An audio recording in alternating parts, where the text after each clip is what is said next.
Ya, bagi kami Walhi, siklon yang terjadi ini kan sebagai risiko ya, risiko yang juga difaktori oleh situasi iklim kita. Jadi siklon tropis ini juga masuk ke Indonesia, itu juga bukan tanpa alasan. Dia difaktori oleh meningkatnya suhu permukaan air laut yang kemudian membuat dia berkembang dengan besar gitu ya, dan kemudian daya rusaknya itu sampai ke darat gitu.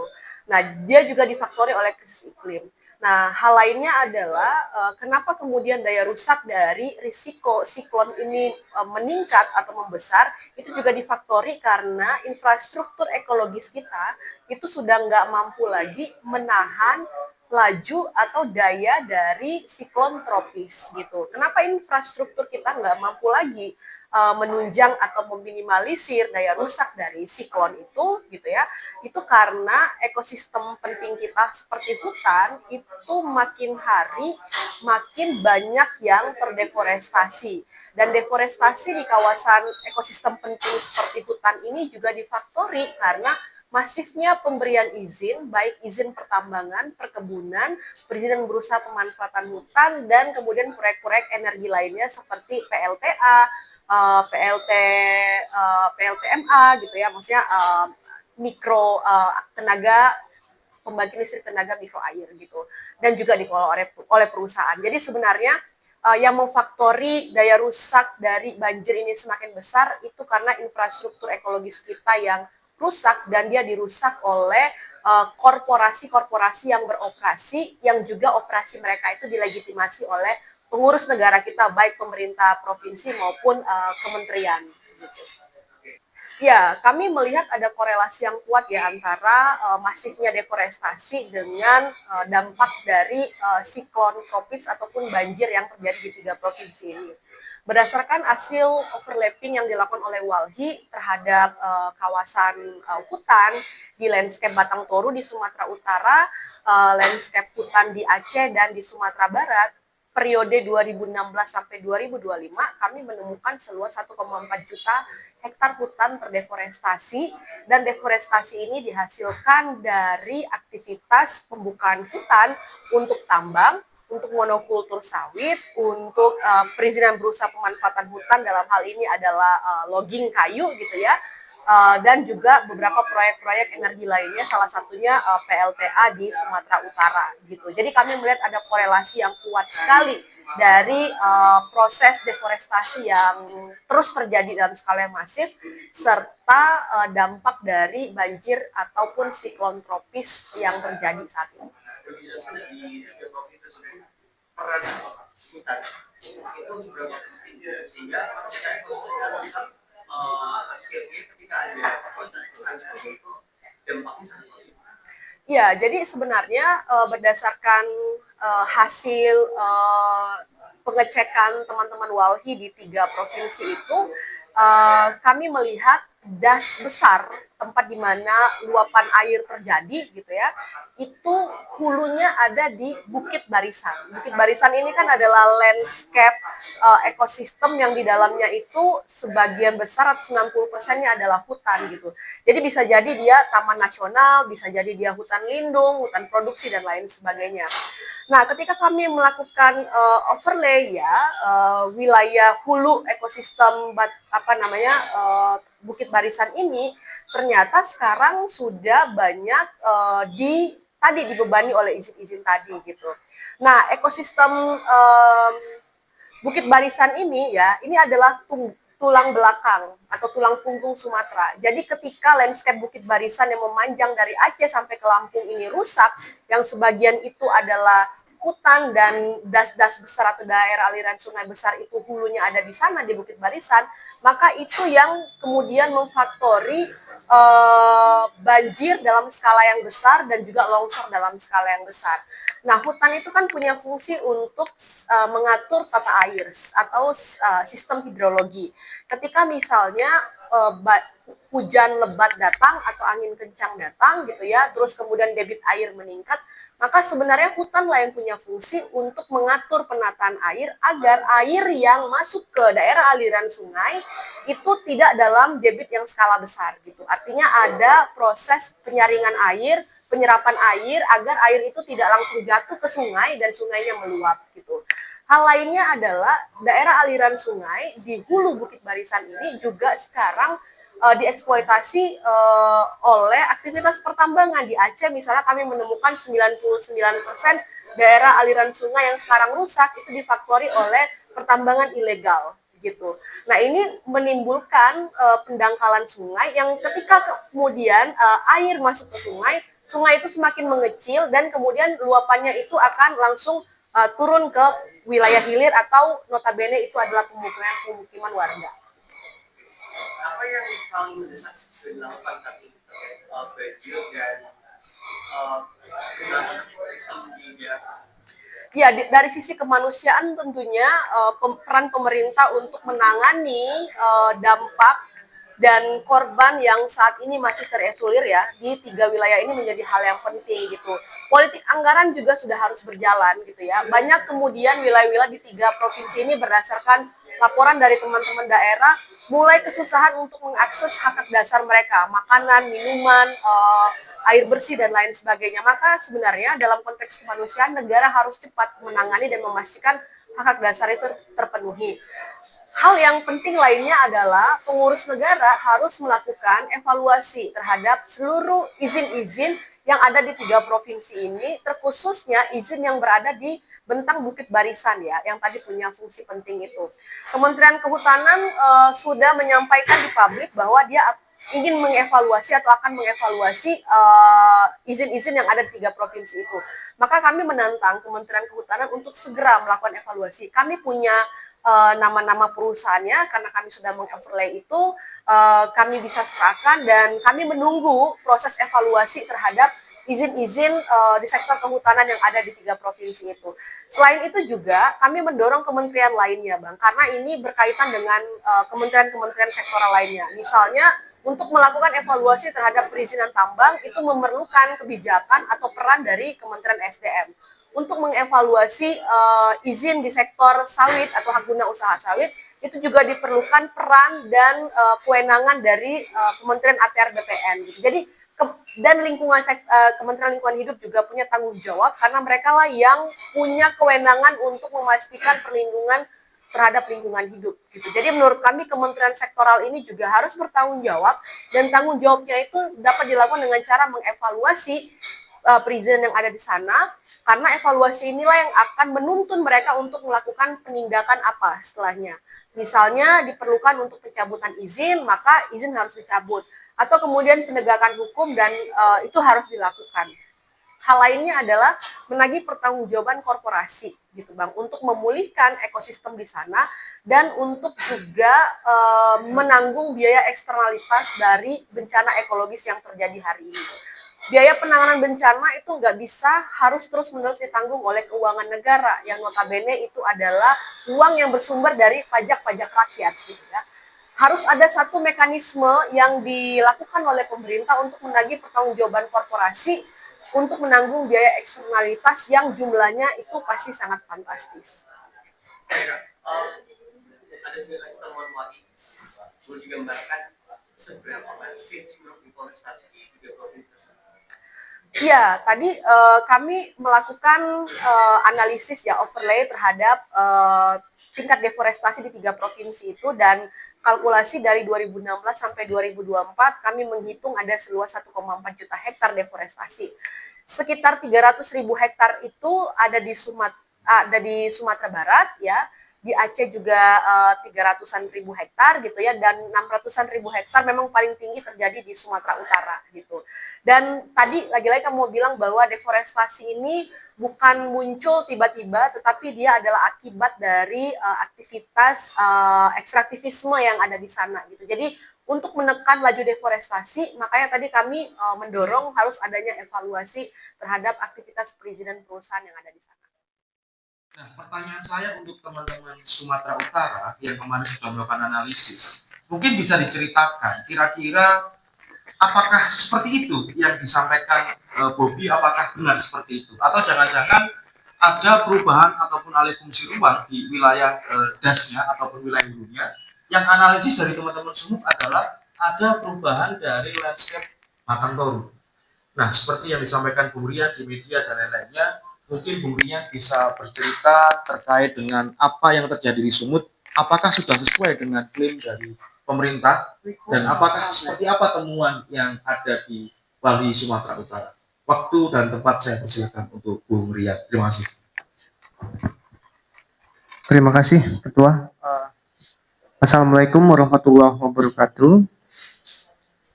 Perkenalkan, saya Rian Purba, Direktur Eksekutif Walhi Sumatera Utara. Nah, sejak 25 November ya, hujan deras itu menimpa yang pertama adalah di wilayah Tapanuli bagian selatan. Itu ada Kota Sibolga, Kabupaten Tapanuli Tengah, Kabupaten Tapanuli Utara, Kabupaten Tapanuli Selatan, hingga kemudian Kabupaten Mandailing Natal. Nah, kemudian kita dengar banyak di tanggal 26 itu banjir bandang melanda wilayah-wilayah tersebut. Nah, kita selama 10 tahun terakhir Wali Sumatera Utara sudah bekerja di wilayah-wilayah tersebut. Nah, wilayah tersebut itu bagian dari rangkaian Bukit Barisan ya. Nah, Bukit Barisan tersebut yang secara topografi itu masih berbukit ya. Khususnya misalnya di Kabupaten Tapanuli Utara, Tapanuli Tengah, dan Tapanuli Selatan. Itu ada ekosistem penting yang menjadi kekayaan keanekaragaman hayati di Indonesia. Di situ hidup orang hutan Tapanuli yang statusnya endanger, kemudian harimau Sumatera, dan koeksistensi antara manusia dan alam itu sudah berlangsung selama ratusan bahkan ribuan tahun lamanya. Nah, ekosistem tersebut yang menjadi juga penopang siklus hidrologis di wilayah-wilayah untuk mendukung dan menopang kehidupan warga di area-area sekitarnya itu telah rusak. Kita catat dalam 10 tahun terakhir saja 2000 hektar lebih itu sudah rusak hutan di sana. Nah, pengrusakan hutan di sana itu disebabkan ya, dipicu ya oleh beberapa perusahaan. Jadi kita menyangkal ya pernyataan dari Gubernur Sumatera Utara bahwa banjir tersebut karena cuaca ekstrim. Tapi pemicu utamanya bukan cuaca ekstrim ini. Pemicu utamanya adalah kerusakan hutan dan alih fungsi lahan dari hutan menjadi non hutan, baik dari sisi hukum maupun dari sisi fakta. Nah, pertama kenapa saya katakan dari sisi hukum? Nah, dari sisi hukum, tahun 2014 itu ada perubahan peruntukan kawasan hutan, khususnya wilayah ekosistem Batang Toru atau Harangan Tapanuli ini, seenaknya saja dirubah dari hutan, status hukumnya menjadi non-hutan, menjadi APL. Nah, itu salah satunya adalah SK nomor 579. Nah, dari situ kemudian banyak investasi masuk di wilayah ekosistem tersebut. Misalnya satu adalah PLTA NSHI Batang Toru. Nah, PLTA ini juga salah satu yang berkontribusi. Kemudian perluasan tambang Aginkor atau tambang emas Martabe yang juga sejak tahun 2020 mereka mengumumkan bahwa akan memperluas areal eksploitasinya, dan praktek itu juga terjadi dalam beberapa tahun terakhir. Nah, kemudian juga investasi lainnya ya, seperti misalnya perkebunan kayu rakyat PT TPL. Kemudian juga aktivitas pembukaan lahan sawit ya, alih fungsi dari hutan ke non hutan yaitu perkebunan sawit. Kenapa ini terjadi? Karena status hukumnya sebagian besar wilayah-wilayah yang rusak itu menjadi non hutan atau areal penggunaan lain, sehingga orang-orang ataupun pemegang hak atas tanah ataupun oknum-oknum itu melakukan transaksi jual beli lahan di yang sejatinya secara fakta itu adalah hutan.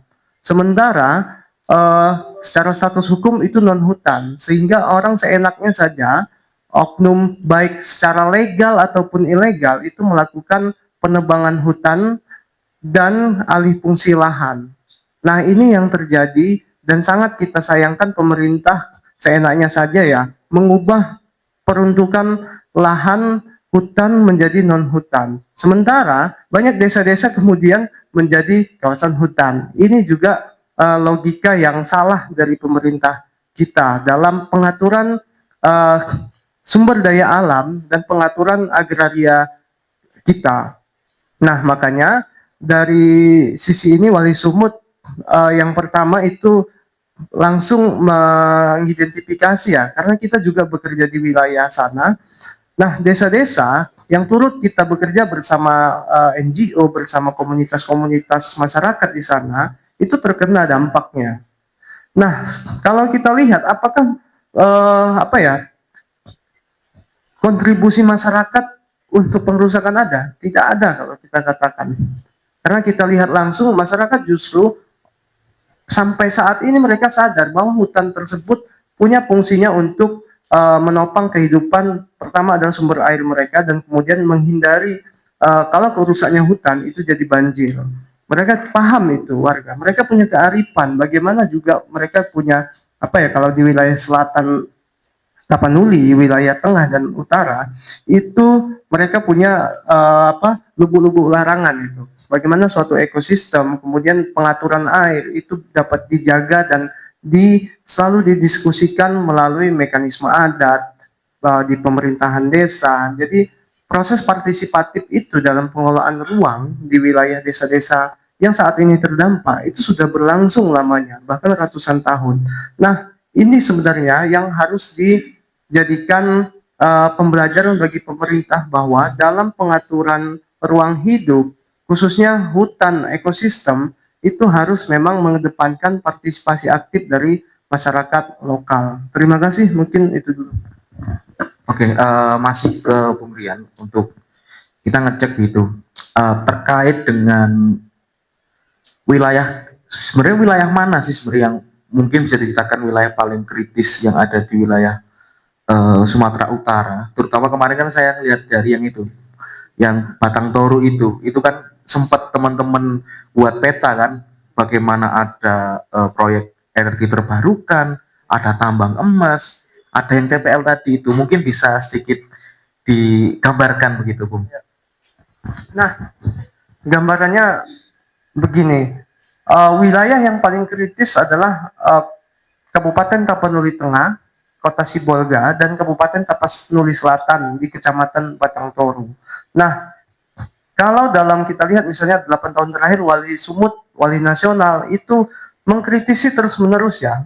Contoh misalnya PLTA, kenapa kita tolak PLTA Batang Toru? Selain memutus koridor habitat alami orang hutan dan harimau, ini juga kemudian akan mengganggu merusak badan-badan sungai langsung, bukan hanya daerah aliran sungainya gitu yang menjadi daya dukung lingkungan untuk ekosistem sungai tersebut dan sumber air, tapi juga mengganggu langsung merubah seenaknya dan bahkan merusak badan-badan sungai untuk PLTA Batang Toru tersebut. Nah, kemudian juga pertambangan emas. Nah, pertambangan emas ini tepat berada di sebelah Sungai Batang Toru. Di sebelah sisi, kalau kita lihat dari peta itu, di sebelah sisi baratnya juga ada Sungai Garoga. Itu juga sumber-sumber air dari sungai tersebut itu berasal dari wilayah-wilayah yang sudah rusak.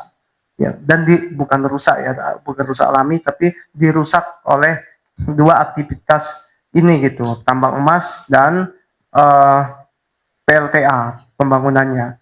Nah, kemudian juga satu sisi di wilayah Kecamatan Sipiro ada salah satunya Desa Bulu Mario, itu juga, dan desa-desa lainnya di Kecamatan Sipiro juga ada aktivitas kerjasama kemitraan antara PT Toba Lestari ya dengan masyarakat. Nah, wilayah ini memang secara status hukumnya ini tadi yang sudah dikeluarkan dari kawasan hutan adalah APL ya.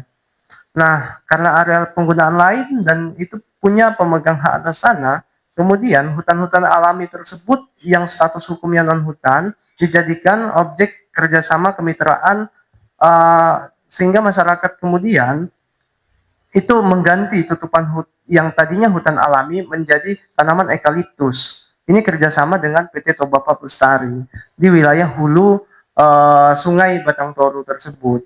Nah, ini bagian kalau kita bicara daerah aliran sungai itu kan secara besar ya, bagaimana suatu kawasan ekosistem itu menopang untuk apa ya, menjadi sumber-sumber air dari sebuah sungai yang panjang ya di di Sungai Batang Toru. Nah, makanya kalau wilayah paling parah itu Kabupaten Tapanuli Tengah dan Kabupaten Tapanuli Selatan, khususnya Kecamatan Batang Toru, itu merupakan wilayah yang paling kritis. Karena kita pun kemarin kenapa misalnya mengeceknya itu dari peta Google Earth yang semua orang bisa mengakses gitu. Karena beberapa pembelajaran walhi di daerah lain, walhi nasional, kalian siapa saat pemerintah menyangkal kalian bukan wali data. Nah, karena semua orang bisa lihat itu tingkat kerusakannya, perubahan dari tahun ke tahun peta Google Earth itu. Lihat saja langsung dalam peta tersebut mana saja lahan-lahan baik yang baru dibuka atau masih terbuka ataupun dalam kurun waktu terakhir beberapa tahun terakhir itu ada perubahan-perubahan tutupan lahannya. Itu bisa dilihat langsung lah, akses publik. Makanya kita juga menampilkan data dari Google yang kemudian kita analisis secara singkat, baik di lapangan yang kita selalu bekerja di wilayah situ bersama masyarakat. Mungkin itu. Oke, terima kasih Bung Rian. Terakhir untuk Bung Rian, masing-masing Bung. Lalu gimana sih sebenarnya situasi yang ada di sana? Kemarin kan juga mungkin bisa ceritakan singkat, terutama nyambung dengan teman-teman anggota Wali Sumut di daerah ataupun dampingan-dampingannya. Seperti apa situasi? Mungkin teman pengen ngerti situasinya sekarang seperti apa. Nah, saat tanggal 26, sejak tanggal 26 kita tahu berita banjir tersebut yang tersebar, mulai tersebar di media sosial dan dikirimi oleh teman-teman jejaring anggota Walhi Sumut. Tanggal 26 pasca kita memperoleh berita itu, saat kita konfirmasi, teman-teman khususnya misalnya di Kota Sibolga, Tapanuli Tengah, dan Tapanuli Selatan itu tidak bisa dikontak sama sekali. Dan baru bisa dikontak itu 2 hari lalu. 2 hari lalu itu tanggal 28 setelah mereka memperoleh sinyal dari Starlink ya yang disediakan pemerintah kabupaten. Nah, dari situ ternyata update dari teman-teman di lapangan, baik komunitas ataupun jejaring anggota Walhi Sumut di sana, bahwa selama 3 hari mereka itu mati listrik, kemudian banyak orang yang belum ditemukan, pasokan makanan juga belum sepenuhnya itu masuk, apalagi ke wilayah-wilayah kritis. Seperti misalnya tanggal 28 itu masih ada beberapa kecamatan belum memperoleh akses pangan. Sementara banyak toko-toko penyedia makanan itu sudah juga dilakukan penjarahan karena kekurangan pangan di wilayah-wilayah tersebut. Sementara juga satu sisi selain jalur komunikasi internet terputus dan rusak, itu jalur untuk ke Kabupaten Tapanuli Tengah dan Kota Sibolga itu juga putus ya. Baik dari Kabupaten Tapanuli Utara yang jalurnya itu adalah Medan ke Sibolga, Tapanuli Tengah hingga ke Batang Toru itu terputus. Nah, jalur jalan darat, jadi hanya jalur udara dan laut lah yang tersedia. Ada satu jalur juga yang dari perbatasan Sumut Aceh dari Manduamas itu Subuh Salam Singkil ya. Nah, itu juga baru bisa diakses dalam beberapa hari terakhir karena ada beberapa wilayah yang terjadi longsor. Nah, begitu juga ternyata wilayah ini salah satu yang kritis. Kemudian kemarin tanggal 30 kita teman-teman ID dan anggota Wali Sumut juga dihubungi bahwa Langkat juga parah ternyata. Seperti salah satu desa yang kita bekerja di sana, Desa Kuala Serapuh ya. Itu mereka sudah seminggu, 5 hari itu tanpa ada pasokan makanan di Langkat. Ini kalau ini desa pesisir yang juga tenggelam, sudahlah sering menjadi korban banjirop ya. Kemudian di Besitang juga.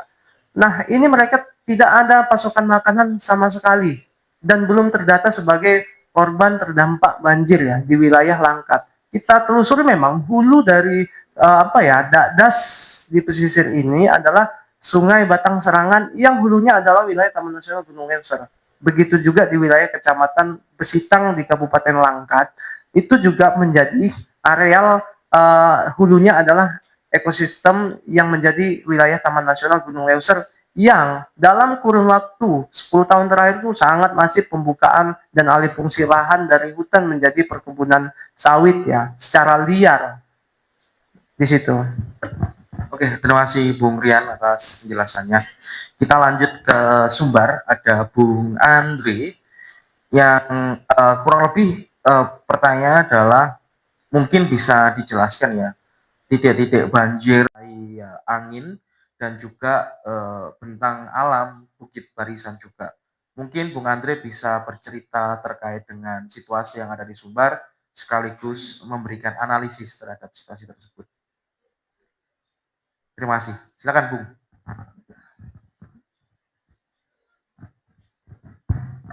Baik, terima kasih. Saya Andre, perwakilan dari Eksekutif Daerah Walhi Sumbar. Per hari ini tuh sebenarnya Sumbar itu masih dalam keadaan yang sangat mencekam, terutama di beberapa daerah yang masih terisolir, beberapa daerah di Agam dan di Tanah Datar. Jumlah titik bencana yang berhasil kami identifikasi per hari ini itu ada di 13 kabupaten kota. Total titiknya itu ada 34 titik. Beberapa daerah yang paling terdampak itu Kota Padang, kemudian Kabupaten Agam, Kabupaten Tanah Datar, dan Kabupaten Padang Pariaman.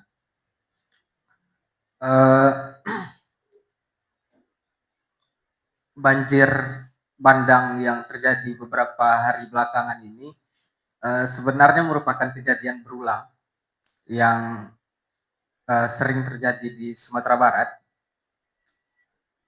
Tapi kejadian yang terjadi beberapa hari belakangan merupakan kejadian yang paling besar yang dirasakan oleh masyarakat, terutama di Kota Padang dan beberapa kabupaten kota lain.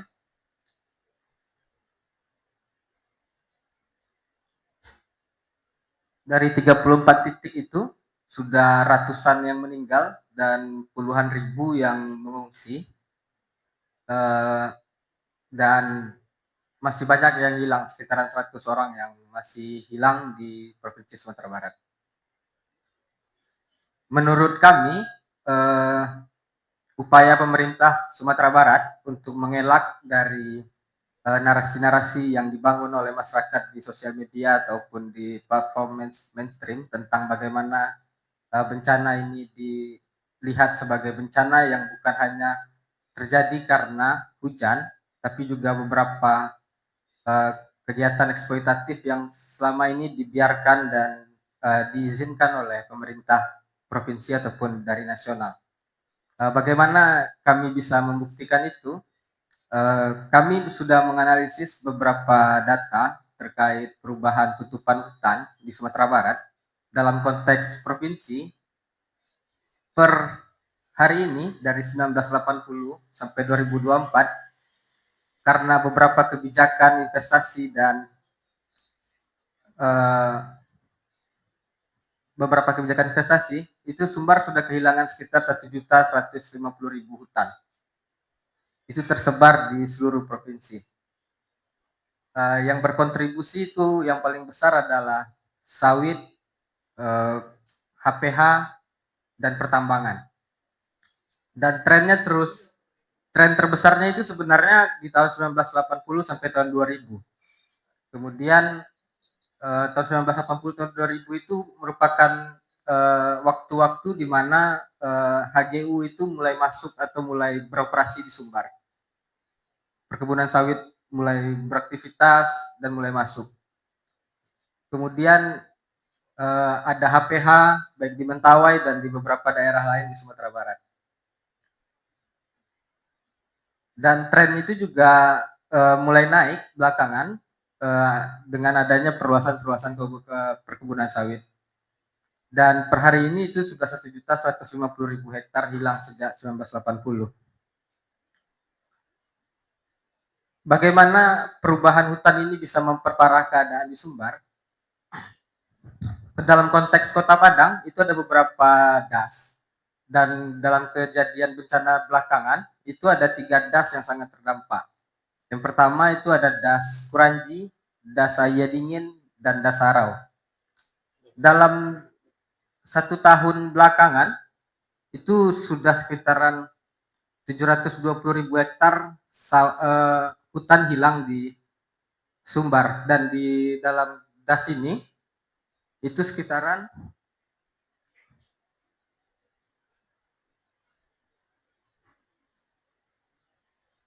34.000 hektar. Jadi di 2 das yang menopang Kota Padang itu sudah kehilangan 34.000 hektar.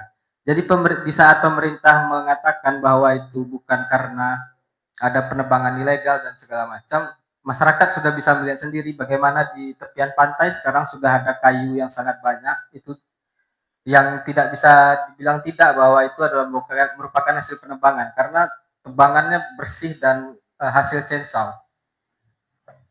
34.000 hektar hutan yang hilang ini merupakan hutan yang menopang Kota Padang. Jadi Kota Padang itu jaraknya dari perbukitan Bukit Barisan sampai ke pantai itu hanya sekitaran 20 sampai 40 km. Bayangkan dari puncak air sampai ke pantai itu cuma 40 km. Jadi per hari sebenarnya kemarin hari tanggal 29, tanggal 30 itu sebenarnya hujan sudah mulai reda dan Kota Padang langsung kering. Itu perbandingan debit airnya itu sangat tinggi itu. Yang awalnya hampir menghantam jembatan sampai jembatan nggak bisa dilewatin, jembatan-jembatan besar itu. Sekarang airnya bahkan hampir nggak kelihatan karena sudah terlihat sedimen aja lagi. Seperti itulah chaosnya Kota Padang apabila terjadi hujan dalam debit yang sangat besar itu. Dan bagaimana hutan-hutan tadi hilang dan memperlemah daya tampung dan daya dukung dari hutan-hutan yang ada di Kota Padang. Kemudian kita pindah ke Dasanai. Dasanai ini udah 3 kali mengalami kejadian berulang. Dan Dasanai ini merupakan das kritis yang ada di Sumatera Barat. Mungkin kawan-kawan ingat di tahun 2024 Dasanai juga mengalami banjir bandang dan korbannya juga nggak sedikit. Per hari ini itu korban di situ sudah puluhan orang dan tahun kemarin itu juga puluhan orang. Bahkan pemerintah masih mengelak bahwa keadaan das yang kritis yang membuat keadaan hari ini berulang. Dalam konteks konsesi-konsesi, jadi kami dari Wahai Sumbar sudah mencoba overlay titik deforestasi. Jadi yang merah adalah deforestasi dan titik-titik kuning adalah HGU, yang ungu adalah pertambangan, yang coklat adalah izin eksploitasi hutan. Dan konsisten titik-titik deforestasi itu berada pada izin-izin konsesi yang telah diberikan oleh pemerintah. Jadi kesimpulan dari kami bahwa sebenarnya deforestasi yang terjadi ini berasal dari izin-izin yang sudah diberikan pemerintah. Dan dari 1.150.000 hektar itu dapat dibuktikan bahwa sekitaran lebih dari setengahnya disebabkan oleh izin-izin yang telah diberikan pemerintah sejak 1980. Dan jika kita overlay dengan titik-titik 34 titik bencana yang terjadi per hari ini, bencana juga terjadi di sekitaran izin konsesi, izin pertambangan, dan izin kehutanan.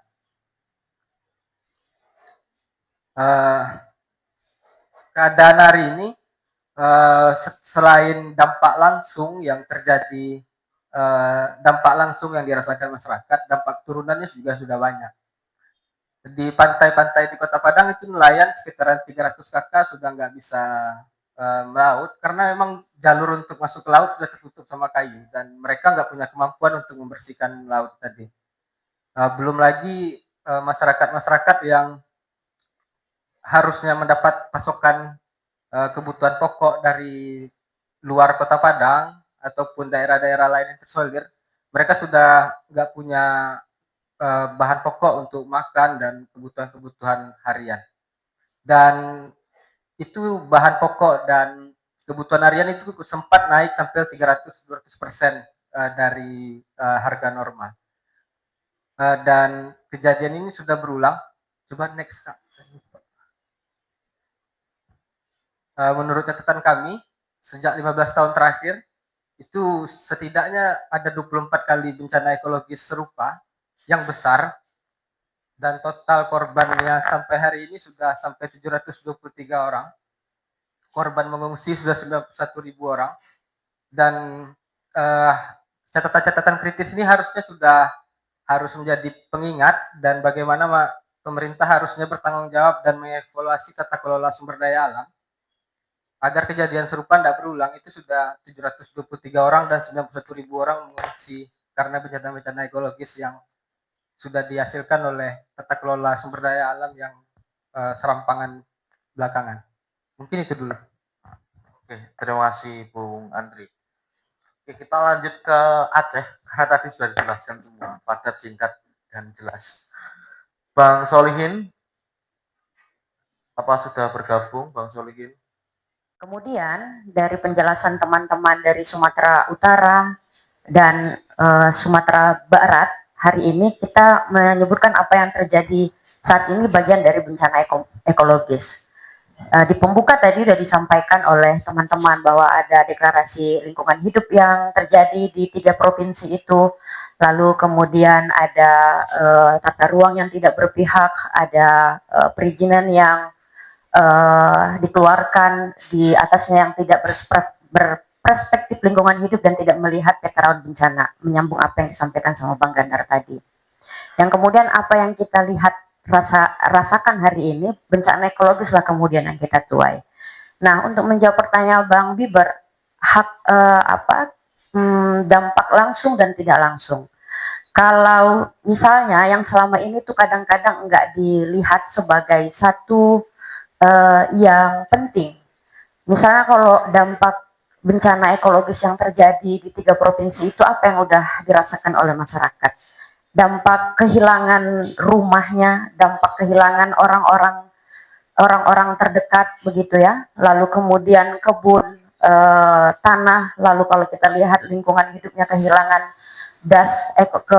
ekosistem daerah aliran sungai dan daerah hulunya, yang memperparah kemudian yang dirasakan oleh warga.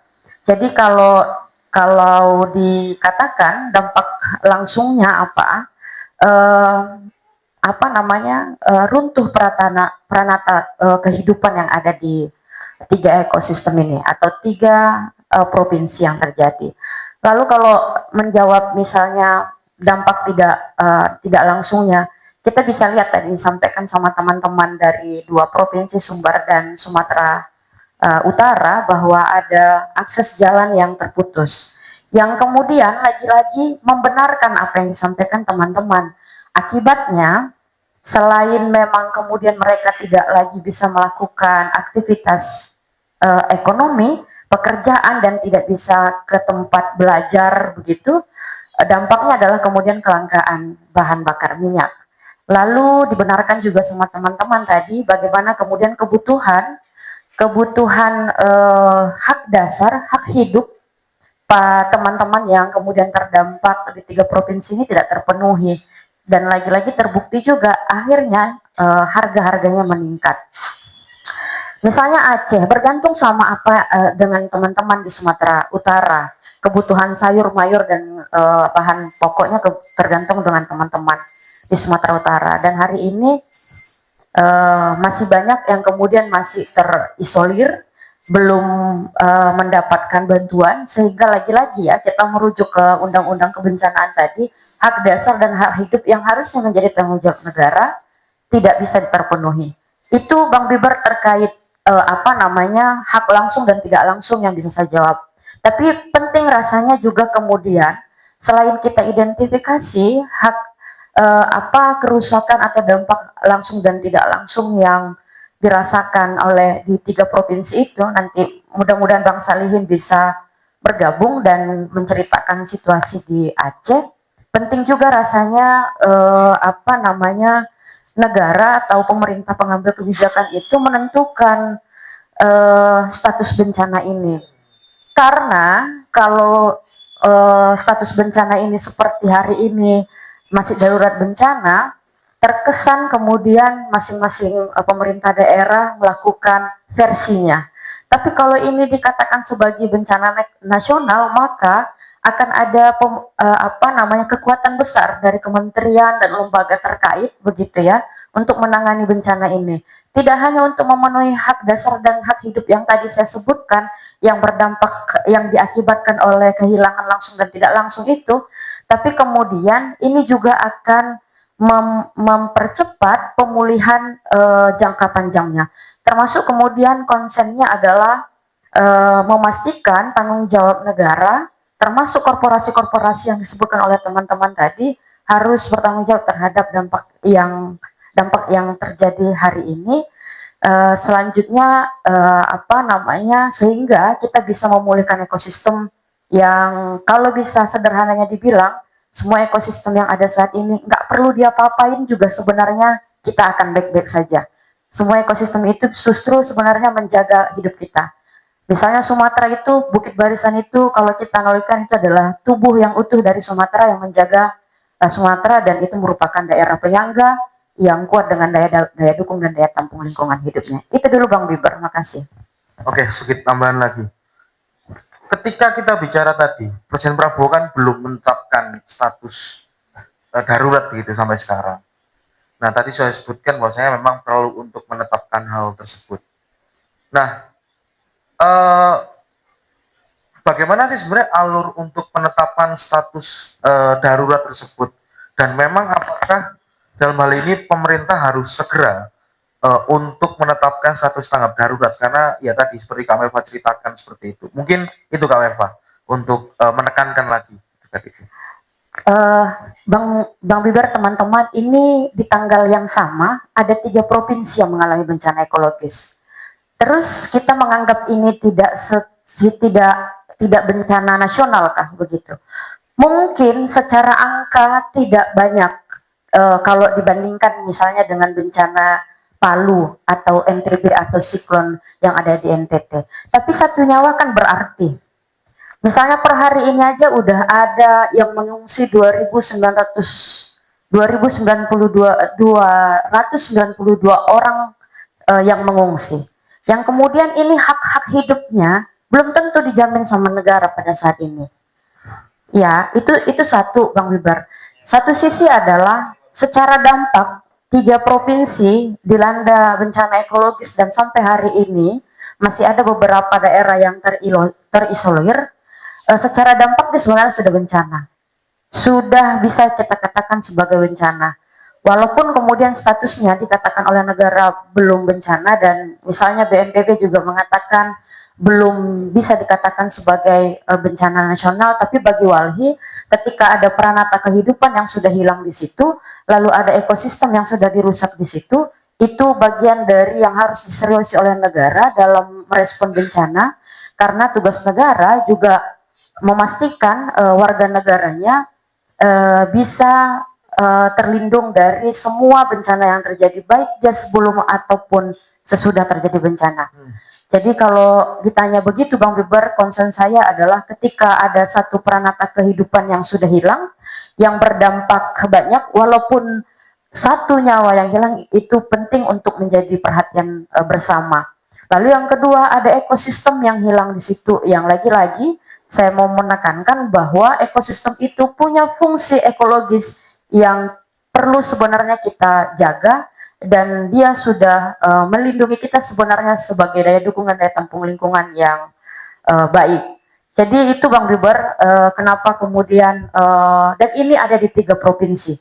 Kalau ditanya, kalau dilihat ada 33 kabupaten kota yang lumpuh akibat bencana ekologis yang terjadi saat ini. Makasih. Oke, terima kasih Kak Melva. Kita lanjut ke Bang Solihin, belum ada juga ya. Kita lanjut ke perspektif tadi, kita ngomong awal adalah krisis iklim. Kalau krisis iklim maka secara sederhananya kita bicara perubahan iklim. Perubahan iklim itu bukan situasi lokal, tapi yang dia sifatnya mengglobal dan terhubung satu sama lain. Deforestasi di Indonesia akan berpengaruh di Malaysia dan Jepang. Deforestasi di Amazon bahkan akan berpengaruh dengan di Indonesia juga. Eksploitasi di Eropa itu selalu akan berpengaruh juga di wilayah sekitarnya.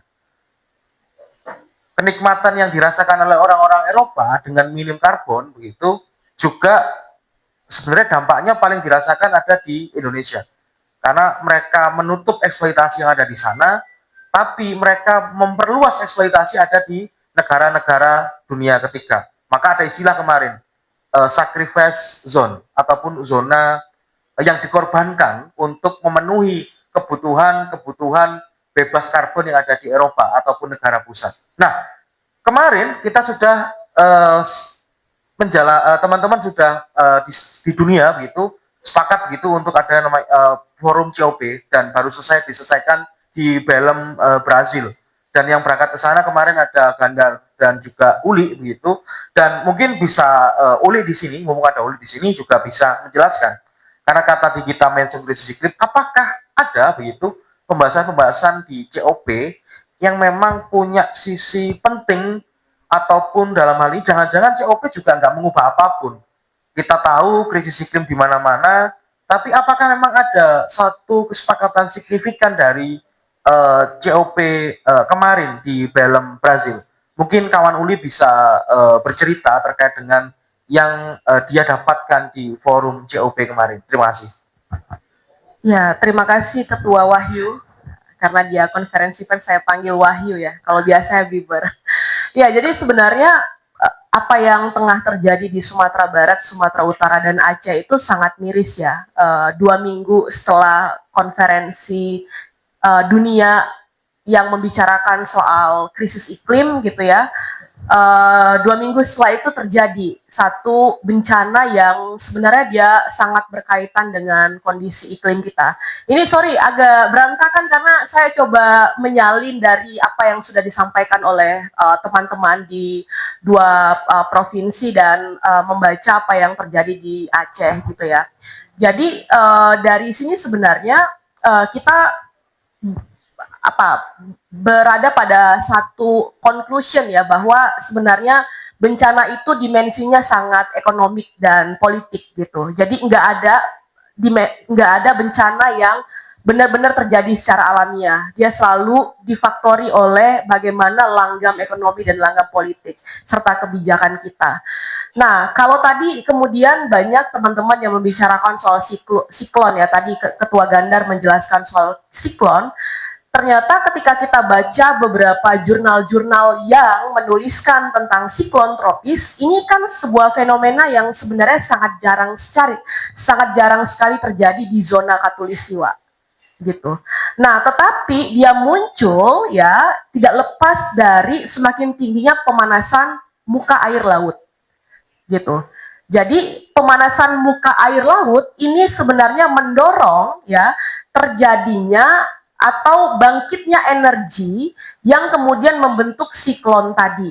Dan kita tahu panas permukaan air laut itu sangat dipengaruhi oleh krisis iklim yang semakin parah gitu. Jadi ini membuktikan sebenarnya ruang hidup kita itu selalu terhubung ya antara daratan dan lautan gitu. Nah, lalu kemudian juga ada satu ketertarikan ya para ilmuwan yang saya membaca gitu mulai banyak meneliti kenapa siklon tropis ini juga terjadi di wilayah daratan gitu. Padahal kan dia sebenarnya terjadi di wilayah lautan dan pesisir gitu. Nah, ini yang kemudian juga difaktori oleh anomali iklim kita gitu, teman-teman. Jadi proses siklon yang terjadi di wilayah pesisir dan laut itu ternyata sampai ke darat, dan ketika dia sampai di darat, infrastruktur ekologis kita itu tidak mampu menahan daya rusak yang terjadi akibat kehadiran siklon gitu ya. Nah, jadi kalau misalnya kita letakkan siklon, musim hujan, La Nina, El Nino itu sebagai ancaman atau dalam bahasa kebencanaannya ya, ancaman gitu ya, resiko gitu ya, maka sebenarnya yang harus dipenuhi adalah pengurangan kerentanannya atau kemampuan kita untuk menghadapi atau melakukan adaptasi dan mitigasi dari ancaman atau resiko yang hadir gitu ya. Ini nggak bisa disalahkan karena ini adalah satu siklus yang dipengaruhi oleh kondisi iklim kita, tetapi dia mampu ditangani, dikurangi daya rusaknya dengan peningkatan kemampuan adaptasi dan mitigasinya. Nah, faktanya adalah kerentanan kita itu semakin menurun, teman-teman, gitu ya. Tadi deforestasi yang dijelaskan oleh teman-teman ini, Walhi melakukan analisis ya terhadap, mungkin slide berikutnya bisa. Nah, jadi ini peta overlay konsesi deforestasi dengan landscape di 3 provinsi, di mana kejadian banjir dan longsor ini terjadi. Kalau dikalkulasikan deforestasi dari 2016 sampai 2024 di 3 provinsi ini ada akumulasi sebesar 1,4 juta hektar hutan yang terdeforestasi.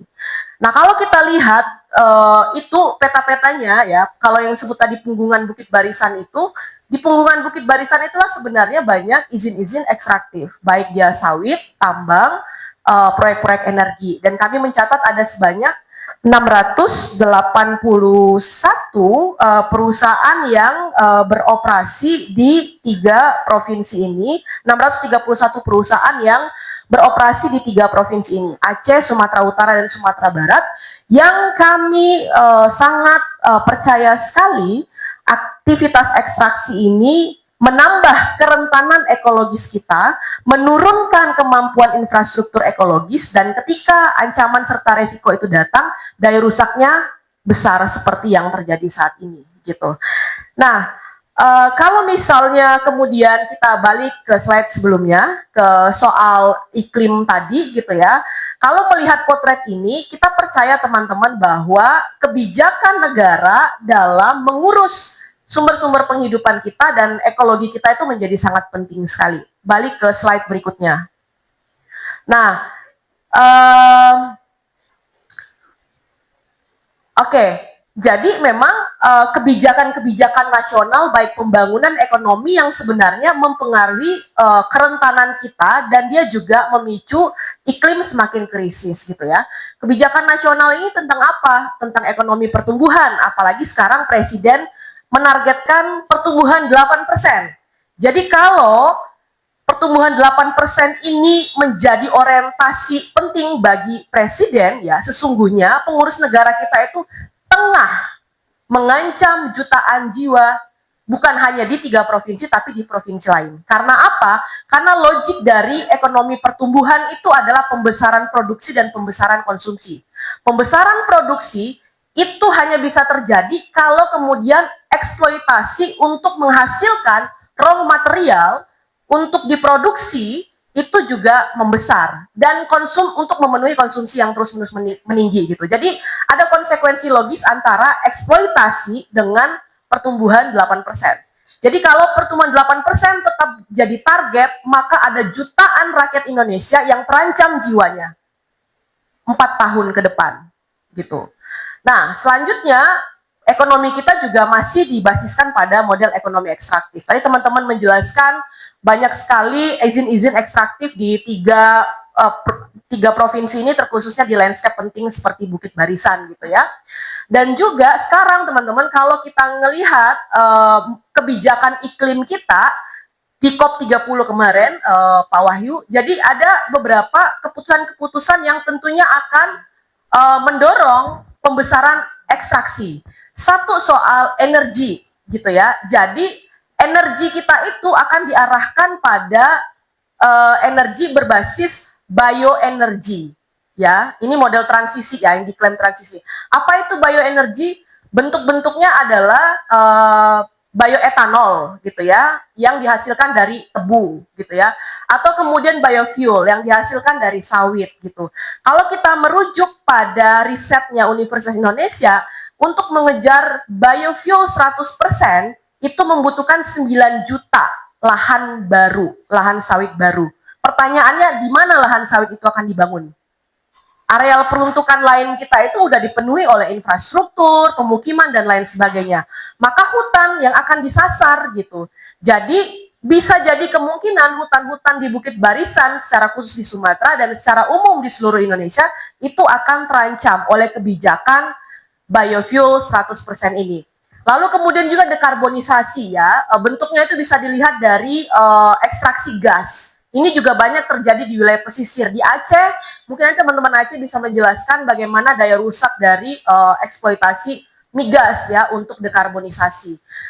Hal lainnya adalah tidak ada sikap politik untuk phase out dari fosil. Jadi selama ke depan kita masih akan terus bergantung pada fosil yang kita tahu bahwa energi fosil ini secara global menyumbang 70% emisi karbon dan secara nasional juga menjadi sektor paling besar menyumbangkan emisi gitu. Dan kemudian perdagangan karbon. Jadi sebenarnya keputusan-keputusan COP30 dan tawaran Indonesia untuk mempromosikan perdagangan karbon dan dekarbonisasi serta proyek energi palsu yang tadi saya sebutkan itu justru sebenarnya akan memperburuk situasi krisis iklim kita yang kemudian krisis iklim inilah akan meningkatkan ancaman atau resiko tadi. Jadi ini kayak semacam kerangka lingkaran setan yang nggak bisa dilepas kalau nggak ada politik will dari negara.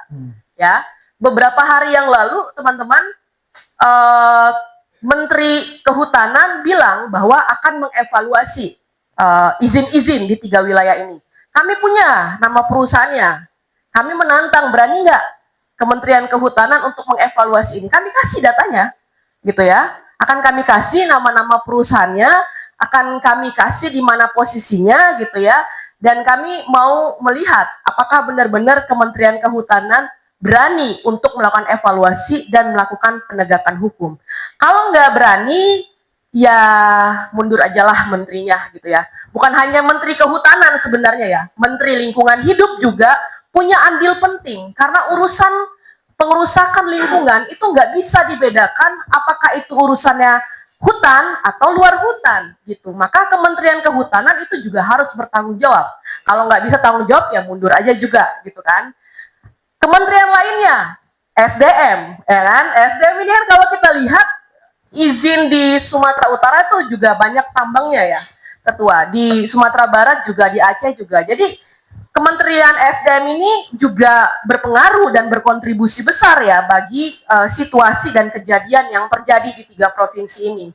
Maka harus juga diikuti dengan evaluasi gitu. Kalau nggak mau mengevaluasi gitu ya, karena kepentingannya sangat besar sekali di sektor tambang gitu ya, kami juga menyarankan yang mundur aja. Karena urusan keselamatan rakyat itu adalah urusan paling penting di atas urusan ekonomi. Dan konstitusi kita memandatkan kepada pengurus negara untuk memastikan keselamatan rakyat di atas segalanya. Jadi kita nggak butuh janji manis di tengah situasi jutaan orang tengah terancam hari ini gitu. Kita butuh tindakan nyata. Maka kami menagih ya statement Kementerian Kehutanan dan kami juga mendesak kementerian lain seperti SDM, lalu kemudian Kementerian Lingkungan Hidup dan BNPB. Jadi BNPB ini nggak boleh ya tampil seolah-olah patriot gitu ya, menangani. Karena mereka punya pendekatan yang harusnya dipakai. Apa itu? Pengurangan risiko bencana yang harusnya menjadi basis dalam penataan ruang. Dan sudah diingatkan, kalau tadi Gandar cerita, sudah diingatkan oleh BMKG sebelumnya bahwa akan ada siklon, tetapi BNPB nggak ngelakukan apapun gitu ya. Malah sekarang sibuk menangani, juga penanganannya nggak terlalu bagus juga ya dalam konteks bencana gitu. Dan menurut kami ini penting untuk di-highlight teman-teman. Jadi aktor-aktor inilah yang perlu ditagih pertanggungjawabannya dan juga korporasi. Jadi nggak boleh biaya eksternalitas yang sangat besar itu selalu ditanggung oleh negara, yang dimana anggarannya juga dari pajak kita. Kan kasihan ya, korban bencana itu sudah terdampak langsung, uang pajaknya dipakai pula untuk penanganan bencana. Kenapa negara nggak pernah berani untuk menagih pertanggungjawaban korporasi? Karena mereka lah yang selama ini paling besar menikmati keuntungan dari eksploitasi terhadap sumber daya alam. Tagih dong, jangan tunduk sama korporasi gitu. Dan saya bisa pastikan di 3 provinsi ini, Aceh, Sumatera Utara, dan Sumatera Barat, Orang-orang yang menikmati keuntungan paling besar dari eksploitasi itu tidak tinggal di wilayah itu. Gitu. Jadi harus ditagih pertanggungjawabannya. Gitu Pak Biber. Oke, terima kasih. Sangat sudah mencakup semua ya. Oke, Bang Solihin, apakah sudah ada? Kita cek lagi Bang Solihin. Bang Salihin, oke. Ada halangan. Karena waktu juga sudah mendekati waktu duhur, maka mungkin ada satu pesan yang tegas dan kuat dari teman-teman Wali Sumatera Utara. Di sini ada Direktur Eksekutif Daerah Wali Sumut, Bung Rianda, dan juga perwakilan dari ED Wali Sumbar. Kita mulai dari Sumatera Utara, pesan tegas dan pesan kuat yang ingin ditujukan ke pemerintah dan mungkin ke kalian semua terkait dengan situasi ini seperti apa. Mungkin silakan, Bung. Nah, pesan dari kita adalah, nah saatnya memang pemerintah, seluruh elemen pemerintah itu harus pertama memastikan tanggung jawabnya terhadap korban bencana tersebut. Nah, tentu angka korban jiwa itu jangan semata-mata dipandang hanya angka, tapi bagaimana yang pertama itu seluruh respon cepat itu dapat dipastikan oleh pemerintah dan berbagai donasi-donasi itu juga dapat dikonsolidasikan dengan baik agar tersalurkan dengan merata dan adil ya. Nah, kemudian yang kedua itu juga bagaimana pemulihan terhadap segala kerusakan yang terjadi itu dapat dipastikan oleh negara. Yang kemudian ini juga diikuti dengan pemulihan lanskap ekosistem yang telah rusak. Ini harus segera dilakukan langkah mitigasi konkret ya, bersama juga pemerintahan dari desa, kecamatan hingga pemerintah pusat melalui ya kebijakan perlindungan khusus untuk turut juga menghambat perizinan-perizinan gitu yang akan masuk di masa depan. Ini harus dihambat dan menghentikan perizinan-perizinan yang sudah ada. Ini juga harus dilakukan dalam rangka mitigasi dampak banjir di masa depan. Nah, yang ketiga adalah harus mengevaluasi ya praktek tata kelola hutan, praktek tata kelola lahan yang ada di wilayah Sumatera Utara. Pengaturan tata ruang harus didasarkan pada aspek fakta dari lapangan, pada aspek partisipasi dari masyarakat lokal. Pemerintah kabupaten, provinsi, lokal harus melihat ya proses pengaturan tata ruang wilayah ini itu sifatnya menjadi proses yang dari bawah atau bottom up ya, bukan yang dari atas. Nah, kemudian juga bagaimana proses evaluasi perizinan ini dilakukan konkret ya. Misalnya kita mengindikasikan 7 perusahaan di wilayah Kabupaten Tapanuli Utara, Tengah, dan Selatan yang berkontribusi besar terhadap banjir ini. Ini harus dievaluasi serta ditutup perizinannya, dicabut perizinannya dan melihat ya kontribusinya terhadap banjir tersebut. Ini harus dilihat ya, diinvestigasi serius juga oleh pemerintah. Nah, begitu juga di wilayah dalam konteks penegakan hukum ya, baik itu atas nama pembalakan yang dilakukan legal ya, alih fungsi hutan yang legal atau ilegal, semuanya ini menyalahi gitu. Nah, sehingga misalnya aspek penegakan hukum itu harus dijadikan panglima dalam memberikan efek jerah gitu, dalam memberikan keadilan bagi lingkungan hidup dan juga bagi warga sekitar, khususnya misalnya yang terdampak banjir saat ini. Nah, pelaku-pelaku perambah hutan yang berizin atau tak berizin ini harus diusut tuntas dan berikan efek jerahnya agar kemudian menghindari kejadian serupa di masa depan. Terakhir adalah pemerintah juga harus mengevaluasi mengevaluasi wilayah titik-titik kerawanan resiko bencana gitu.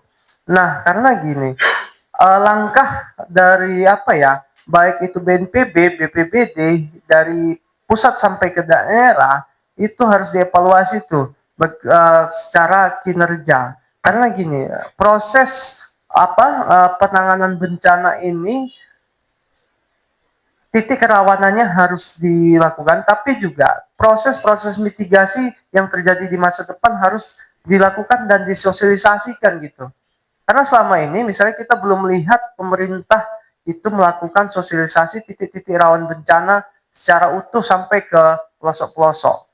Nah, informasi itu harus disajikan secara utuh dan kemudian langkah bagaimana masyarakat tanggap bencana, sosialisasi, pelatihan, dan penyiapan kapasitas masyarakat tanggap bencana di desa-desa rawan tersebut setelah dievaluasi ya di titiknya itu dilakukan di masa depan. Selain misalnya memitigasi dampak banjir dari memulihkan ekosistem yang ada. Nah, itulah yang harus segera urgent dilakukan oleh pemerintah. Terakhir memang kita turut berduka cita terhadap seluruh penyintas banjir ya dan korban baik yang meninggal, semoga juga yang seluruh keluarganya juga dapat segera dipulihkan, dan bagi korban yang masih hilang semoga segera dapat ditemukan. Dan tentunya saatnya juga ini jadikan pembelajaran bagi pemerintah untuk jadikanlah hutan perlindungan hutan tersebut sebagai garda terdepan dalam program-programnya di masa depan, dan seluruh permasalahan banjir ini tidak dijadikan agenda gimmick semata juga oleh pemerintah, karena alam sendiri sudah membongkar segala kebohongan yang selama ini ditutupi ya oleh kebijakan-kebijakan atau fakta dan pernyataan-pernyataan oleh pemerintah yang kita selalu menyampaikan tapi selalu disangkal dengan pernyataan atas nama izin dan legal. Nah, sudah saatnya memang baik seluruh kita itu untuk jaga diri dan bisa berkontribusi untuk warga, bantu warga ya. Kita juga dapat berperan sama-sama bagaimana turut serta membantu korban penyintas banjir dan turut sama-sama menyuarakan bahwa bencana ini adalah bencana ekologis yang dirusak, yang disebabkan oleh aktivitas kita, khususnya aktivitas segelintir orang yang mengambil keuntungan semata. Terima kasih. Oke, terima kasih Bung Rian. Lanjut ke Andri. Baik, kami dari Walhi Sumbar. Itu yang pertama, kami meminta pemerintah provinsi terutama harus mengakui dan bertanggung jawab atas bencana ekologis yang terjadi di Sumatera Barat di 13 kabupaten kota yang mengalami bencana ekologis pada hari ini. Kemudian pemerintah provinsi harus mengevaluasi atau mengaudit seluruh izin-izin yang berada di das-das kritis dan di sepanjang Bukit Barisan yang hari ini existing, terutama izin-izin eksploitasi seperti pertambangan dan perkebunan. Kemudian yang paling utama sebenarnya, yang paling urgent hari ini, pemerintah provinsi harus lebih gerak cepat untuk memulihkan hak-hak korban di daerah-daerah yang terdampak parah. Sampai hari ini masih ada beberapa daerah yang terisolir, bahkan masih belum mendapatkan bantuan. Pemerintah provinsi harus lebih cepat untuk memulihkan itu dan bertanggung jawab atas dampak-dampak yang dihasilkan oleh bencana ekologis yang dihasilkan oleh kegiatan-kegiatan eksploitatif yang selama ini sudah terjadi di Provinsi Sumatera Barat. Dalam beberapa tahun belakangan, kami di Sumbar itu sudah sering menyuarakan bahwa pemerintah provinsi harus lebih selektif dalam pemberian izin, karena beberapa tahun belakangan justru izin-izin HPH sudah mulai tumbuh lagi karena sudah ada mulai gerakan ke co-sharing, jadi HPH sudah mulai hidup. Kemudian ada beberapa izin-izin pertambangan seperti tambang panas bumi dan tambang-tambang lain yang mulai banyak juga, terutama untuk infrastruktur itu tambang-tambang setukil di daerah Bukit Barisan harusnya itu tidak ada, dan izin-izin sawit harusnya tidak lagi ditambah. Ada beberapa das yang sudah sangat kritis harusnya tidak lagi diberikan izin HGU, dan harusnya di daerah-daerah kawasan hutan yang sangat riskan, pemerintah tidak membiarkan ada pembalakan baik itu secara legal maupun ilegal. Tanggung jawab yang paling penting itu bagaimana pemerintah ke depannya harus menjaga dan menjamin keselamatan masyarakat di sekitaran kawasan hutan yang akan sangat beresiko terjadi kejadian berulang seperti ini. Bagaimana mereka bisa punya kapasitas untuk tanggap terhadap kejadian bencana dan menurunkan resiko bencana di daerah mereka. Tentunya dengan tidak mengeksploitasi lagi wilayah mereka. Mungkin itu. Terima kasih. Terima kasih teman-teman semua telah memberikan satu catatan-catatan penting, dan sebagai penutup tentu salah satu yang menjadi cukup penting di sini adalah kita mesti ingat di Undang-Undang Perlindungan dan Lingkungan Hidup 32/2009. Yang paling penting di awal adalah mencegah. Mencegah ini berarti ya menjaga. Mengapa muncul AMDAL? Mengapa muncul peraturan tata ruang? Nah, disitulah fungsinya. Nah, sementara yang kita gaungkan, model-model seperti itu sudah ada sejak tahun 80. Dan tidak pernah diperbarui, dan sekarang tambah semakin parah. Nah, kondisi ini yang pada akhirnya menjadikan kita semakin rentan.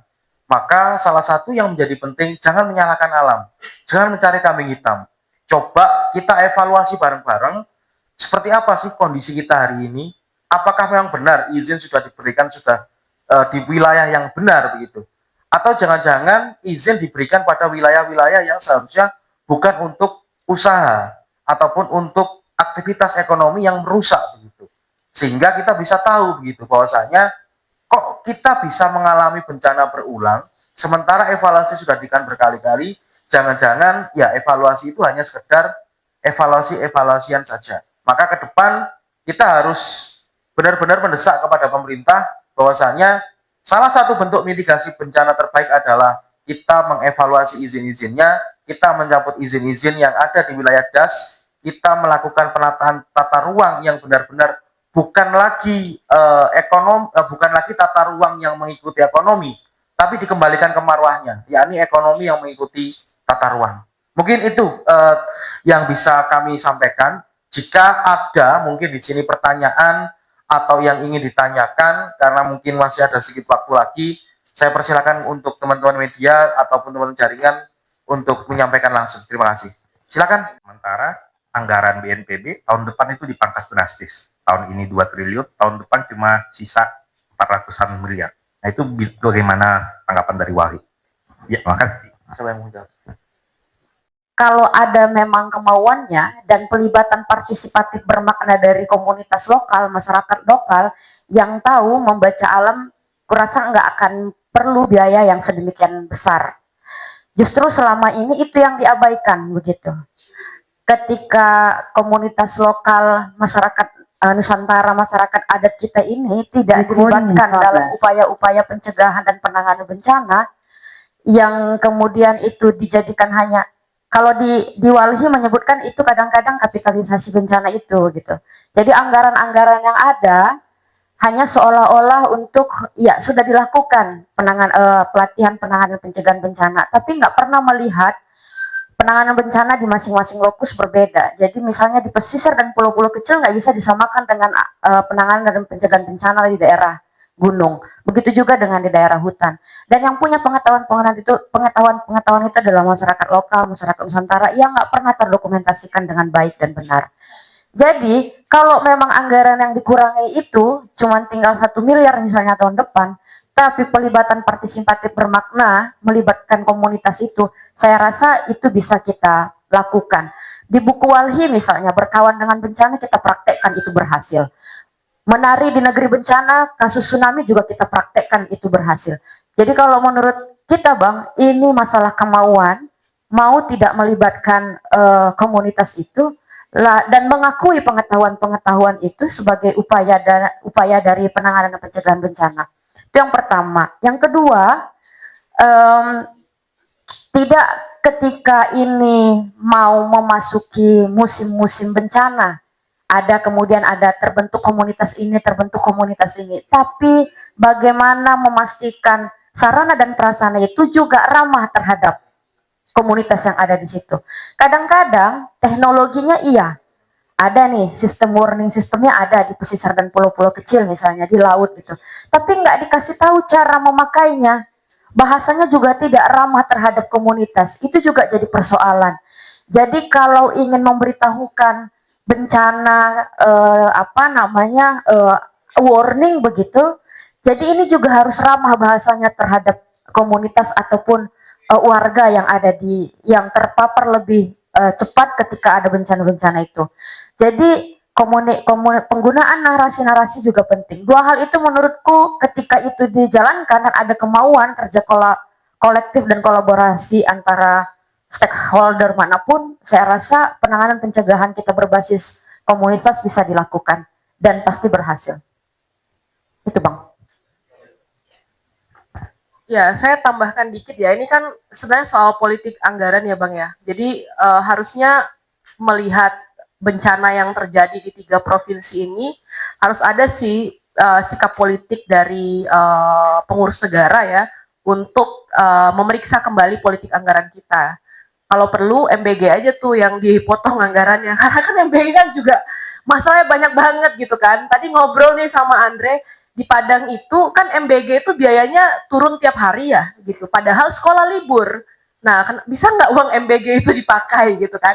Itu tadi logika-logika sederhana gitu kan. Tapi menurut saya sudah harus ada tuh politik anggaran yang kuat untuk penanganan bencana, karena nggak bisa lagi kemudian penanganan bencana ini jadi opsi kesekian gitu ya.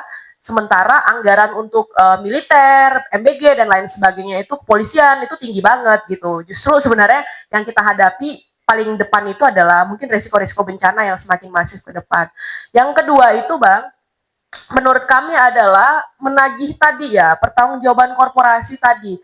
Saya percaya pemerintah itu punya data perusahaan-perusahaan mana saja yang beroperasi, berapa keuntungannya dan lain sebagainya, di mana dia beroperasi. Jadi kita tahu bahwa peta kebencanaan itu kan dimiliki oleh pemerintah.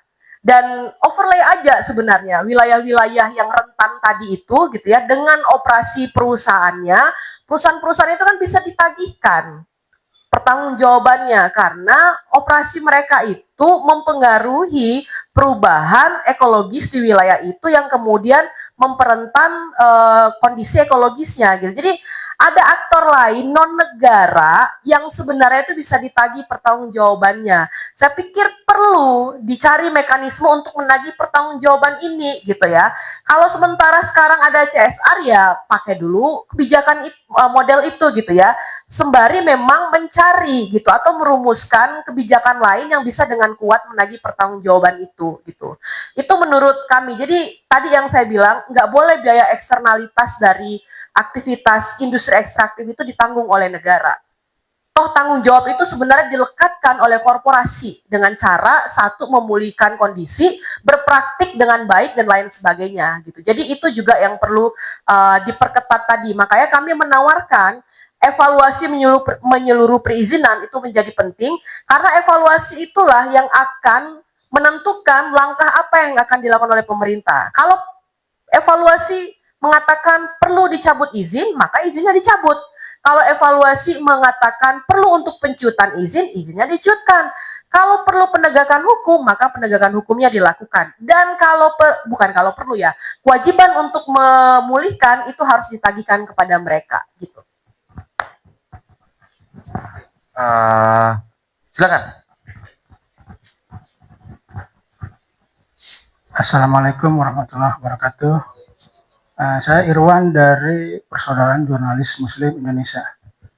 Begini Mas, Bang, Mbak yang mau saya tanyakan. Tapi sebelumnya ini kan kalau kami lihat walhi ini bukan berdasarkan keilmuan, ini kan orang-orang ahli yang mempunyai kapasitas, yang mempunyai kompetensi, artinya mempunyai kemampuan untuk menganalisis kasus-kasus yang terjadi di lapangan ya, Mbak. Yang mau saya tanyakan, adakah ini terkait usulan revisi aturan undang-undang yang mungkin seperti banyak contoh kasus-kasus yang terjadi di daerah ini kan juga termasuk bukan karena skala investasinya besar, ini kan telah terjadi eksploitasi dan lain sebagainya. Kembali lagi pertanyaannya, adakah terkait usulan revisi aturan undang-undang itu yang harus diperbaiki? Demikian. Terima kasih. Pertama, kita ingin memasukkan tem bencana ekologis di RUU kebencanaan. Semoga dan saat ini memang kita berkomunikasi dengan teman-teman yang fokus di usia kebencanaan supaya tem bencana ekologis ini juga menjadi percakapan. Walaupun PR-nya adalah kita perlu menyusun naskah akademiknya, secara nilai dan prinsip juga harus kuat. Tapi bagi walhi kajian 45 tahun walhi, kenapa kemudian kita tetap konsisten menyebutkan bencana ekologis, karena kita melihat bahwa bencana yang saat ini bukan hanya perkara bencana alam, non alam atau sosial saja seperti yang ada di RUU Undang-Undang 24 tahun 2007 Undang-Undang Kebencanaan. Itu yang pertama. Lalu yang kedua, rasanya penting juga semua undang-undang perlu dicek terkait yang melemahkan perlindungan terkait lingkungan hidup. Misalnya di Undang-Undang Omnibus. Dulu ada AMDAL aja sedemikian rupa kita bertempur untuk memastikan AMDAL itu benar gitu. Apalagi kemudian di undang-undang di Omnibus yang sekarang ini, Cipta Kerja yang sekarang ini justru menggugurkan AMDAL itu. Lalu yang kedua, misalnya kita melihat regulasi yang ada, misalnya di undang-undang sebentar. Saya contohkan dulu karena undang-undang ini nggak perlu dihafal, suka berubah-berubah ya kan. Nanti ditambahi teman saya Uli. Misalnya Undang-Undang 26 tahun 2007 tentang tata ruang. Harus melihat memang peta rawan bencana. Jadi itu satu yang mau saya sampaikan. Lalu di Undang-Undang 27 tahun 2007 juga tentang pengelolaan wilayah pesisir dan pulau kecil. Di sini sebenarnya mengatur memasukkan sebagian dari mitigasi. Jadi Undang-Undang kebencanaan peta rawan bencana itu harus dilihat ketika melihat pengelolaan wilayah pesisir dan pulau kecil sebagai bagian dari mitigasi dan adaptasi di pesisir dan pulau kecil. Dan ketika dia tidak melakukannya, dia harus diberikan sanksi pidana jika tidak melaksanakannya. Mungkin kalau aku itu yang ku highlight, jadi kita ingin memasukkan tem bencana ekologis di RUU kebencanaan nanti. Walaupun memang PR-nya panjang dan mungkin akan sangat panjang prosesnya. Yang kedua perlu rasanya mereview kembali RUU yang ada ataupun undang-undang yang ada ataupun regulasi yang ada yang berhubungan yang melemahkan ekosistem ataupun lingkungan hidup. Mungkin Uli bisa bantu tambahkan. Ya, saya tambahkan dikit aja, tapi tadi sebelumnya ya teman-teman di daerah ini kan setiap harinya itu berkutat ya dengan isu-isu lingkungan dan sumber daya. Jadi sebenarnya mereka itu punya keahlian ya, punya kompetensi untuk ngomongin soal ini gitu. Jadi walhi itu punya keahlian dan walhi itu wali dari lingkungan. Jadi standingnya jelas gitu. Ketika kemudian ada kerusakan lingkungan ya walhi sebagai wali itu punya hak untuk ngomongin itu. Nah, Selain tadi beberapa undang-undang yang disampaikan, saya sepakat ada undang-undang Cipta Kerja, terus kebencanaan, undang-undang sektoral lainnya saya pikir juga perlu untuk dicek. Undang-undang pertambangan gitu ya. Kalau kita cek undang-undang pertambangan ini kan ada frasa wilayah izin usaha pertambangan gitu ya, yang itu kan dia tidak membatasi. Jadi seluruh wilayah daratan dan lautan di seluruh Indonesia itu termasuk dalam wilayah usaha pertambangan yang bisa diberikan izin. Padahal kita tahu bahwa banyak wilayah kita di landscape Indonesia ini punya kerentanan gitu. Jadi saya pikir itu juga penting untuk dicek. Frasa itu nggak boleh masuk di dalam undang-undang ini, dia harus dikeluarkan. Lalu kemudian juga undang-undang sektoral lainnya ya panas bumi juga diatur dalam undang-undang Minerba. Tapi ya saya sepakat bahwa undang-undang Cipta Kerja tadi menjadi undang-undang babon yang harusnya diperiksa karena dia melegitimasi semua proyek-proyek strategis nasional misalnya. Ketika tata ruangnya itu tidak membolehkan ada satu proyek di sana gitu ya, tetapi atas nama cap PSN tata ruangnya yang harus mengikuti proyeknya gitu. Jadi ini sangat berbahaya sekali, itu penting untuk dirubah. Hal lainnya adalah sebenarnya selain merevisi undang-undang, kita juga membutuhkan undang-undang yang lebih kuat lagi, undang-undang baru. Pertama, kami juga tengah mendorong rancangan undang-undang keadilan iklim ya, yang diharapkan bisa menjadi undang-undang payung untuk mengoreksi semua undang-undang sektoral yang bermasalah.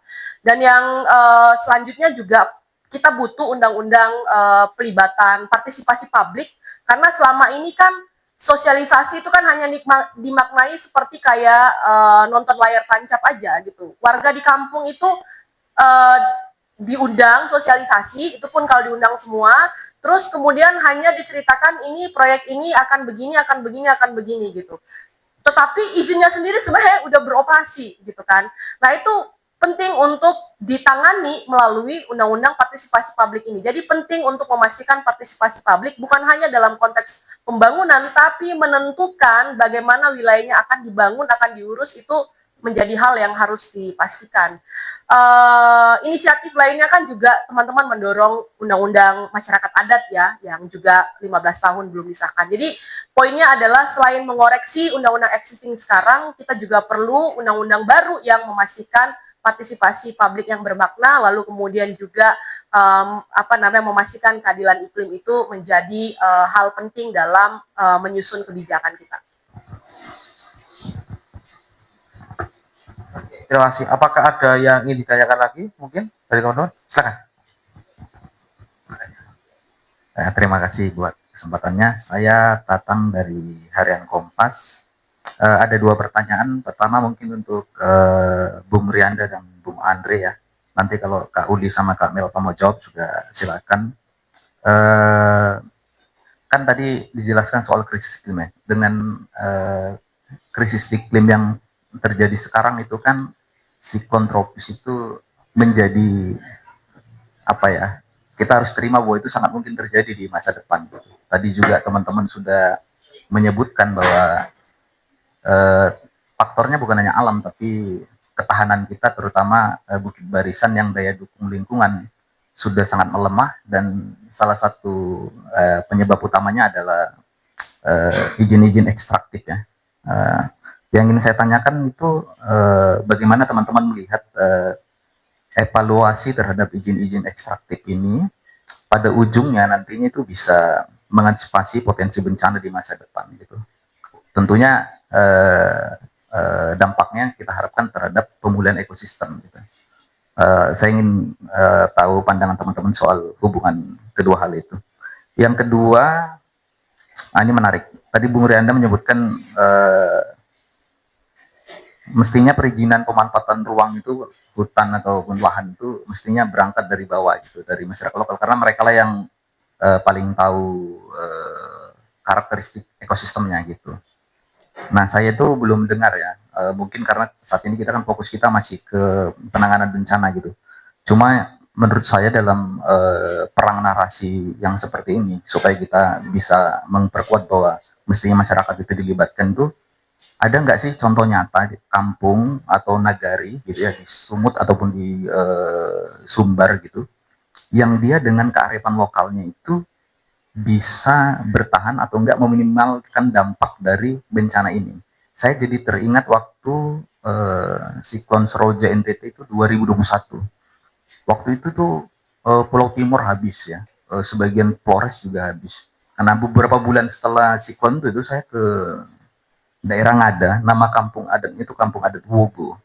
Kampung adat ini tuh tidak terkena dampak dari siklon ini karena dia masih mempertahankan hutan bambu di sekitarnya. Hutan bambunya itu 1 tahun setelah kejadian siklon itu bahkan masih banyak yang rebah, masih banyak yang tumbang. Tapi kampungnya itu ada di tengah-tengah itu dia tetap bisa eksis gitu. Nah, ada nggak contoh-contoh kasus yang teman-teman temukan gitu ya? Terima kasih.